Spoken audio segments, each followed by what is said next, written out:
discovered that my father created a trust fund only for my entitled sister, so I stopped paying for their vacation home and ceased all extra help. A few weeks later he texted me, "The property taxes are due. No hello, no check-in." I calmly answered him. "How could you be so selfish?" my father shouted, his face reddening as he paced across the living room of their vacation home in Bear Lake. "Your sister needs that money for her new business venture. You have more than enough." I stood there stunned into silence, my hand still clutching the property tax bill I'd just been ambushed with. What was supposed to be a casual Sunday dinner had turned into an interrogation about why I wasn't pulling my weight anymore. My name is Louise Walsh, and at 33, I've built a successful career as a self-taught day trader. I wasn't born into money. Everything I have I've earned through countless sleepless nights studying market patterns and making calculated risks. For the past 5 years, I'd been quietly paying the property taxes on my parents' vacation home, covering my younger sister Megan's car payments, and funding family vacations without complaint. It was my way of giving back to the family that raised me, or so I thought. "Dad, I've been paying for everything for years," I finally managed, my voice steadier than I felt. "The property taxes, Megan's business trips, Mom's medical bills that insurance didn't cover. I've never asked for anything in return, but I can't keep doing this forever." My mother sat silently on the couch, her eyes fixed on her hands folded in her lap. She wouldn't look at me, and that hurt more than my father shouting. "We gave you everything growing up," Dad continued, ignoring my words entirely. "And now that we need you, you're abandoning us while your sister is trying to make something of herself?" That's when I noticed the envelope on the coffee table, partially hidden under a magazine. The corner of an official-looking document peeked out, and I could make out the words, "Trust Fund" and Megan Walsh in bold lettering. My stomach dropped. I reached for the envelope before my father could stop me. "Louise, that's private," he snapped, but it was too late. I was already scanning the document, my hands trembling as the truth revealed itself in cold legal language. My father had created a substantial trust fund for Megan, only Megan. The same father who had told me for years that there wasn't enough money to help with my college tuition, forcing me to work multiple jobs while studying. The same father who now expected me to bankroll their luxury lifestyle, while secretly setting my sister up for life. "When were you going to tell me about this?" I whispered, a cold clarity washing over me. My whole life suddenly made sense. The favoritism, the different expectations, the constant demands disguised as family obligation. I knew then that everything was about to change. My father snatched the trust fund document from my hands, but the damage was done. The numbers were seared into my memory. $350,000 set aside for Megan with additional provisions for future contributions. All while I'd been told repeatedly that family finances were tight. "You weren't supposed to see that," he muttered, folding the paper and stuffing it back into the envelope. "Clearly," I replied, my voice hollow. "I guess that explains why you never helped with my student loans." Growing up, the pattern had always been there. Megan got dance lessons while I was told to focus on academics. She received a car for her 16th birthday. I took the bus until I saved enough from my after-school job to buy a used Honda. When college came around, Megan went to a private university with family support, while I pieced together scholarships and worked 30 hours a week at a local coffee shop. I'd always chalked it up to changing financial circumstances or different parenting approaches. I never wanted to believe what was now staring me in the face. My parents simply valued Megan more. "Sweetheart," my mother finally spoke, her voice gentle in that placating way I now recognized as manipulation. "Your sister needs more help than you do. You've always been so independent, so capable. We're proud of how well you've done on your own." The twisted logic took my breath away. I was punished for my success while Megan was rewarded for her dependence. "All those times I asked for help," I said slowly, memories flooding back. "When I was working 2 jobs during college and barely sleeping. When my car broke down and I couldn't afford repairs. When I needed a security deposit for my first apartment. You said you couldn't help, but the money was there. It was just earmarked for Megan." Dad shifted uncomfortably. "Investment decisions aren't that simple, Louise. We had to think about the future, just not my future," I replied. I thought about all the payments I'd made on their behalf over the years. The property taxes on this vacation home alone were $8,700 annually. I'd covered them for 5 years straight, plus countless other expenses. I'd even paid $12,000 for roof repairs last summer without complaint, all while they were secretly building a nest egg for my sister. "The taxes are due next month," Dad said, changing the subject as he slid the bill across the coffee table toward me, "and the Homeowners Association increased their fees again." I stared at him incredulous. After what I just discovered, he still expected me to pay. The audacity was breathtaking. Something inside me shifted then. A fundamental recalibration. I'd been played for a fool, but that ended today. "I'll take care of it," I said quietly, picking up the bill. My father visibly relaxed, missing the resolve in my eyes. The drive back to my downtown Salt Lake City apartment was a blur. Snow-capped mountains that usually brought me peace seemed to loom accusingly against the darkening sky. I'd been such a fool. Once home, I ignored my ringing phone, undoubtedly my father making sure I wouldn't renege on the property tax bill, and pulled out my laptop. With trembling fingers, I opened a folder I'd meticulously maintained for years, but never thought I'd need to use. Financial contributions, family. The spreadsheet that appeared represented thousands of dollars I'd poured into my family's needs.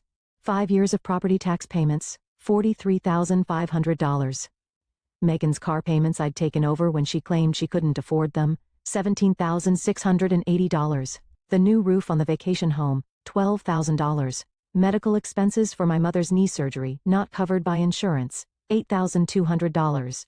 Family vacations I'd funded under the guise of gifts, $22,450. The total made me physically ill. $103,830 over 5 years. All while my parents secretly funneled money into a trust fund for my sister. I scrolled through the digital copies of checks, transfer receipts, and text messages thanking me for my generosity. Each one now felt like evidence of my own naivety. My phone pinged with a text from Megan. "Dad says you're being difficult about the taxes. Don't be selfish, Louise." I laughed bitterly. Of course she would take their side, why wouldn't she? She had been the beneficiary of their favoritism her entire life. Another text from my father. "We're counting on you for those taxes. Don't let us down. No, thank you." No acknowledgement of what I'd already contributed, just the expectation that I would continue to finance their lifestyle while they built my sister's future. The next morning, I called in sick to my home office and drove to see Joseph Klein, the financial advisor who had helped me build my investment portfolio after I started making serious money 3 years ago. "This is quite a list," Joseph said, reviewing my spreadsheet of family contributions. His eyes widened at the total. "And you've never asked for repayment?" "They're family," I said simply. I wanted to help. Joseph removed his glasses and fixed me with a serious look. "Louise, your generosity is admirable, but this is unsustainable. You're hindering your own financial future while enabling dependents. This isn't healthy for any of you." "I know that now," I said quietly. "I just discovered they've created a substantial trust fund for my sister while letting me shoulder all these expenses." Joseph's expression darkened. "That changes things." For the next 2 hours we developed a plan. I would need documentation, notarized statements of all my contributions, formal receipts, a complete accounting of everything I'd given. Joseph recommended his colleague, a forensic accountant named Victor Hernandez, who specialized in financial disputes. "Are you sure you want to go down this road?" Joseph asked as our meeting concluded. "Family conflicts over money can get ugly fast." I thought about the trust fund document, about years of being told there wasn't enough to help me while Megan received everything, about the property tax bill my father had pushed across the table with the casual expectation that I would handle it. "I'm sure," I said, my voice stronger than it had been in days. "It's time they understood exactly what I've been contributing all these years, and what happens when that contribution stops." As I left Joseph's office, I felt something I hadn't experienced in years when it came to my family. Power. 1 week after discovering the trust fund, I sat in Victor Hernandez's office surrounded by stacks of papers. The forensic accountant had been methodically organizing my financial contributions to the Walsh family over the past 5 years. "Your documentation is impressively thorough," Victor noted, sorting through bank statements and receipts. "Most people don't keep records this detailed." My day trading background had instilled good record-keeping habits. Every transaction, every transfer, every expense, all meticulously tracked and categorized. "So what's the total damage?" I asked, steeling myself for the answer. Victor slid a document across his desk. The final tally was even worse than my initial calculations. $118,745. The additional $14,915 comes from interest you've lost by diverting these funds from your own investments, he explained. "Based on your portfolio's performance over this period, that's a conservative estimate." I nodded, feeling a strange mix of vindication and grief. The numbers made the betrayal concrete, undeniable. "What now?" I asked. "That depends on what you want," Victor replied. "If you're seeking legal restitution, we could build a case, though family financial matters can be complicated without written agreements. If you're simply documenting this for your own closure or as leverage in family discussions, we can prepare a comprehensive financial statement." "The second option," I said, "for now." As Victor prepared the documentation, my phone buzzed with text messages. "Dad, haven't received the tax payment yet. Due date is approaching." "Megan, Dad says you're being difficult about money. After all they've done for you, really, Louise?" I silenced my phone without responding. Let them wonder. 3 days later, I received a notarized financial statement from Victor's office. The document detailed every cent I'd contributed to my family over the past 5 years, categorized by recipient, purpose, and date. It included a calculation of lost investment opportunity, and a statement from Joseph Klein verifying the legitimacy of the analysis. That same evening, I received a call from my mother. "Louise, your father is concerned about the property tax payment," she began, her voice carefully modulated to hide any tension. "The due date is next week. I know when it's due, Mom. Well, will you be handling it? You've always been so reliable about these things." The casual assumption in her voice ignited something in me. 5 years of payments without a single thank you. 5 years of giving while they secretly built my sister's nest egg. "Not this time," I said quietly. A long pause. "What do you mean? I'm not paying the property taxes anymore, or any other family expenses, but we're counting on you. The money is already allocated elsewhere." Her voice had a frantic edge now. "To Megan's trust fund, you mean?" The words hung in the air between us. Another long silence. "Your father told me you saw that, Louise?" "You have to understand." "I understand perfectly, Mom. I understand that I've contributed nearly $120,000 to this family over the past 5 years. While you and Dad have been telling me there wasn't enough money to help with my education or housing, I understand that I've been financing your lifestyle while you've been securing Megan's future." "That's not fair," she protested weakly. "No, it's not," I agreed, "and I'm done with it." I ended the call and turned my phone off completely, knowing the real storm was yet to come. My father wouldn't take this lying down. He'd always seen my financial support as an obligation, not generosity. The next morning, I opened my laptop and made 3 significant changes. First, I canceled the automatic payment for Megan's car. Second, I removed myself as an authorized payer on all family accounts. Third, I transferred $120,000 from my brokerage account to a new separate investment fund labeled My Future. For the first time in years, I felt unburdened. The weight of constant family financial expectations lifted from my shoulders. The fallout was swift and explosive. By noon, my phone was bombarded with messages. I finally turned it back on during my lunch break, watching notifications flood my screen with a strange detachment. Megan called 7 times before sending a series of increasingly frantic texts. "What the hell, Louise? The bank says my car payment was declined. Are you trying to ruin my credit score? I have plans this weekend. Dad is furious. Fix this now." My father's messages were more direct. "Call me immediately. This is unacceptable behavior. You can't just abandon your responsibilities to this family." I ignored them all and focused on my trading day. The markets were volatile, requiring my full attention. Only after closing my positions did I listen to the single voicemail my mother had left. "Louise, please." Her voice trembled. "Your father is beside himself." The property tax notice came with a late fee warning. "Megan can't make her car payment. She'll lose her vehicle. We don't understand why you're doing this. Whatever's upset you, we can talk about it. Please call us back." No recognition of the trust fund issue. No acknowledgement of years of my financial support. Just pressure to resume the status quo. I was composing a measured response when my intercom buzzed. The building security guard's voice came through the speaker. "Miss Walsh, your father is here demanding to see you. He's quite insistent." My stomach tightened. "Tell him I'm not available. He's saying he won't leave until you come down." I sighed. "Then call the police if he refuses to leave." "Very well, ma'am." 20 minutes later, I received a text from an unknown number. "My cousin Thomas. Just saw Uncle Greg being escorted from your building by security. What's going on? Are you okay?" I hadn't spoken to Thomas in months. I texted back, "I'm fine. Family financial disagreement." His response surprised me. "About time you stood up to them. The way they've treated you versus Megan has been wrong for years." I stared at my phone. I'd always assumed no one else in the family noticed the disparity. The validation from Thomas was unexpected and deeply affirming.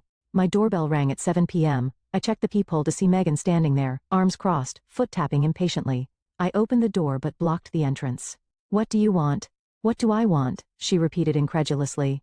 "I want you to explain why you're suddenly acting like a psycho." My car payment bounced. "Dad says you're refusing to pay the taxes on the lake house." "Correct," I said calmly. "Why, what's your problem?" "The problem is that I've contributed almost $120,000 to this family over the last 5 years, while Dad has been secretly funding a trust for you." Megan's expression flickered. First surprise, then guilt, then defensive anger. "That's different," she insisted. "The trust is for my future. I need that security, and I don't." "You've always been the smart one," she said, as if that explained everything. "You've got your fancy trading career. I'm still trying to find my path." "At 31, Megan? While I pay your car payments and fund family vacations?" She flushed. "You've never complained before." "Because I didn't know I was being manipulated. I didn't know that while I was draining my accounts to help the family, Dad was funneling money into your trust fund. It's not that much money, she mumbled. $350,000 is a significant amount. Her eyes widened. How do you know the exact? I saw the document. A beat of silence passed between us. Then remarkably, Megan tried a different tack. Her expression softened as she reached for my arm. Look, Louise, I understand you're upset, but we're family. We need your help. Dad says without the tax payment they might lose the lake house. I stepped back, breaking her contact. That's not my problem anymore. You'd let them lose the vacation home where we spent our summers? How can you be so cold? I looked at my sister, really looked at her, and saw the entitlement that had been cultivated her entire life. She genuinely couldn't comprehend why I would stop financially supporting the family. They have options, I said. They could use some of your trust fund. Megan's face hardened. That's not fair. I smiled sadly. No, Megan. Nothing about this has been fair. I closed the door gently but firmly in her face. 2 weeks passed. The property tax deadline came and went. I maintained radio silence with my parents and Megan, focusing instead on my work and my own financial planning. Joseph had helped me restructure my investment portfolio now that I wasn't hemorrhaging money to my family. The difference was substantial. I could significantly increase my retirement contributions and even consider buying a small vacation property of my own. My newfound peace was shattered when I received an email from Uncle Pete, my father's brother. Luis, what's going on with Greg in the lake house? He's asking me for a $10,000 loan to cover property taxes and penalties. Said something about you refusing to help the family anymore. This doesn't sound like you. I sat staring at the screen, a bitter laugh escaping my lips. So my father was approaching other family members for money, rather than touching Megan's sacred trust fund. I carefully composed a reply, attaching a PDF summary of my financial contributions to the family over the past 5 years, along with a brief explanation of the trust fund situation. Uncle Pete's response came within an hour. Holy hell, Luis. I had no idea. No one did. Greg's been telling everyone how he's struggling to help both his daughters equally. This changes things. The next day my cousin Thomas called. Luis, there's something you should know, he said, his voice urgent. There's a family meeting happening at your parents' house this weekend. Uncle Greg called it to discuss Luis's abandonment of the family.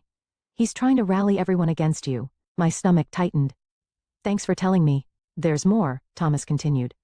I overheard my dad talking to your father. Apparently they're planning to guilt you into not just resuming payments but covering all the late fees and penalties too. They're framing it as you deliberately damaging the family legacy. The audacity was breathtaking. Are you going to this meeting? I asked. Yes, and so are you, Thomas said firmly. You need to set the record straight. I'll back you up.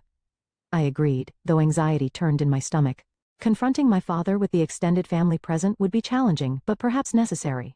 When Saturday arrived, I dressed carefully in a professional black pantsuit that always gave me confidence during tough negotiations. I drove to my parents' house with the complete financial documentation from Victor, including the notarized statements and calculations of lost investment opportunity. The living room fell silent when I walked in. My father stood by the fireplace, clearly in mid-speech. Aunts, uncles, and cousins sat around the room, their expressions a mix of confusion and concern. Megan sat beside our mother on the sofa, both looking uncomfortable. Louise, my father recovered quickly, I'm glad you decided to join us. We were just discussing the family vacation home situation. I'm sure you were, I replied evenly, setting my briefcase on the coffee table. And I'm sure you provided everyone with all the relevant financial information. His eyes narrowed. We're discussing your refusal to meet family obligations. Interesting. I opened my briefcase, because I have 5 years of financial records showing over $118,000 in family obligations I've already met. Money that apparently wasn't available to help with my education or housing, but was somehow available for Megan's trust fund. A ripple of murmurs spread through the room. My Aunt Catherine, always direct, spoke up. What trust fund? I looked at my father, giving him the opportunity to answer. When he remained silent, I passed copies of the summary document to everyone in the room. For the past 5 years, I've paid the property taxes on the lake house, covered Megan's car payments, funded family vacations and more, totaling nearly $120,000. During the same period, my parents established a $350,000 trust fund exclusively for my sister. The room erupted in overlapping voices. My father's face flushed deep red. These are private family matters, he thundered. Exactly, Uncle Pete interjected, standing up. Family matters, and in this family we should treat our children equally. I hadn't expected this level of support. As the room divided into heated discussions, my father's gaze locked with mine. In his eyes, I saw something I'd never witnessed before. Fear. The fear of exposure, of his carefully constructed narrative crumbling. And behind that fear, something even more unexpected. Respect. The family meeting ended with my father storming out, and my mother tearfully following him. Megan sat frozen on the couch avoiding eye contact with everyone. The rest of the family lingered, processing the revelations. I had no idea it was this bad, Aunt Catherine said, studying the financial documentation. Greg always portrayed you as the successful one who didn't need help. Uncle Pete shook his head. This isn't right. The lake house has been part of our extended family memories for years. If you've been paying those taxes all this time, you should have some ownership stake. I hadn't considered this angle. The vacation property was titled solely in my parents' names despite my significant financial investment in it. I don't want the house, I explained. I just want them to recognize the unfairness of the situation. Thomas placed a hand on my shoulder. Recognition isn't enough, Luis. There should be consequences. 3 days after the family meeting, my phone lit up with a text from my father. No apology, no acknowledgement of wrongdoing, just 4 terse words. The property taxes are due. I stared at the message, incredulous at his audacity. After everything that had been revealed, he was still treating me like his personal ATM. That evening, I received an unexpected call from my mother. Louise, her voice was hesitant. Your father isn't handling this well. The lake house means everything to him. More than treating his daughters equally? I asked. Her silence was telling. Mom, I've contributed nearly $120,000 to this family. Dad created a $350,000 trust fund for Megan without ever offering me similar support. The disparity is glaring. I know, she admitted quietly. I've always known it wasn't right, but your father makes the financial decisions. I finished for her. I understand. But this is where it stops. The next morning, I texted my father back with a single attachment. A photograph of the complete notarized financial record of my contributions over the past 5 years with the total circled in red. No accompanying message was necessary. The documentation spoke for itself. An hour after sending the photo, my phone rang. I expected my father's angry voice, but instead heard Megan's. Louise? She sounded shaken. Dad just showed me all the documentation you sent. Is it really that much? Over $118,000? Yes, it is, I confirmed. Every penny documented and verified by a forensic accountant. There was a long pause. I had no idea, she said finally. Dad always told me you were helping a little here and there because you had extra money. He never said you were covering major expenses while he was building my trust fund. Her voice cracked on the last words. For the first time I heard genuine remorse from my sister.